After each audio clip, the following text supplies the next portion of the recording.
Hei, mä haluaisin kuvaa nopeasti videon ennen kuin mä menen nukkumaan. Järkevää kutilla olla syömät 19 tuntia.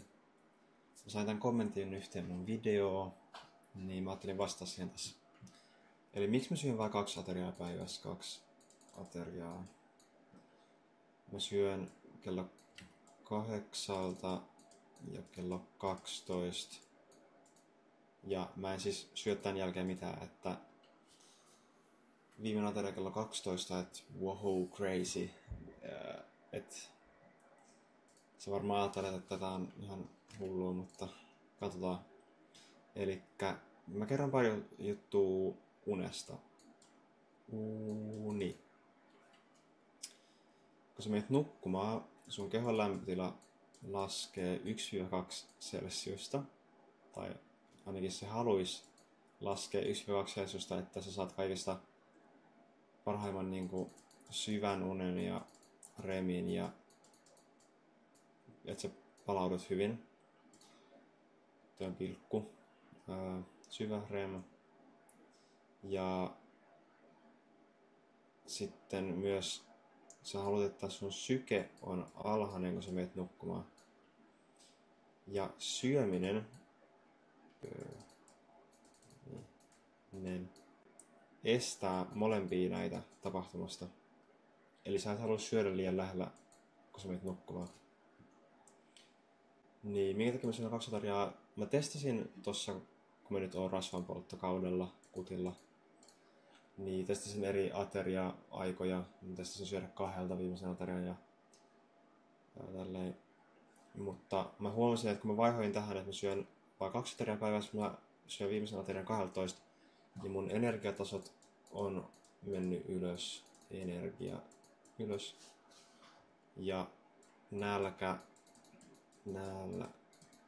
on mennyt alas. Eli kun mä menen nukkumaan, kello on nyt 18.07. Mä en oo syönyt siis 5 tuntia. Tai jotain. Mä menen nukkuu 19.30. Niin mulla ei oo nälkä, kun mä menen nukkumaan ja energiat on ylhäällä, nälkä on alhaalla, niin järkevällä kutilla syömät 19 tuntia, niin tää vaan toimii mulla tää. Ja mä haluan siis optimoida mun unen. Ja sen takia mä en syö liian lähellä nukkumaan menoa, koska kun mä nukun hyvin, silloin mä haluan liikunta, ja sit mä haluan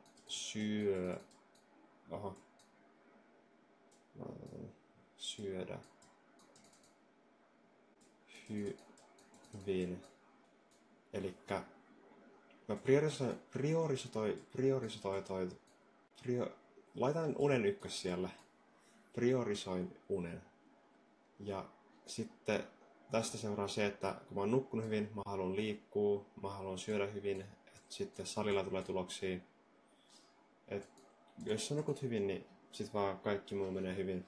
Niin sen takia mä en syö 19 tuntia. Energiat on ylhäällä ja tälleen. Mä nyt vaan toistan niitä. Mä oon huomannut, että 2 ateriaa toimii mulla tosi hyvin. Joo.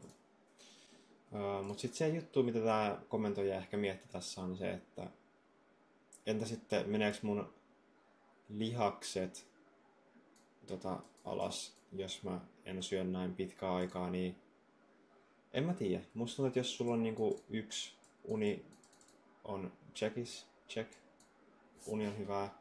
Oli yksi tutkimus, missä ne teki silleen, että 1 ryhmä nukkui, oliko se alle 6 tuntia, 1 nukkui yli 8 tuntia tai tämmöistä. Niin tää ryhmä menetti, ne oli siis niinku kalorivajeessa, niin tää ryhmä menetti 50% lihasta ja 50% rasvaa. Ja tää ryhmä menetti 20% lihasta ja 80% rasvaa. Ja kaikki muu pysyi samana, mutta se aina mikä vaihtui oli tää unen pituus. Niin jos sä nukut hyvin, niin sä menetät vähemmän lihasta. 2. No mä käyn salilla monta kertaa viikossa, joku 4-6. Niin lihas säilyy. Ja mä kumminkin, vaikka mä syön 2 ateriaa vaan, niin mä saan silti päivän proteiinitavoitteen täyteen. Mä syön, eka ateria on joku 400 grammaa jauhelihaa plus joku 5 munaa. Ja toka ateria on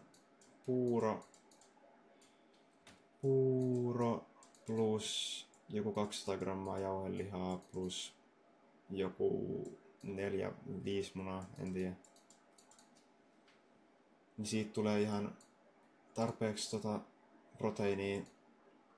Niin nää on niinku tärkeämpiä kuin se, että sä niinku ajoitat sen sun ateriat silleen niinku tasaisesti päivän ajalle. En tiedä, toi varmaan vastasi aika hyvin tohon. Niin, en tiedä, kommentoi sun joku videoehdotus tai tykkää videosta, jotain tämmöstä. Moikka!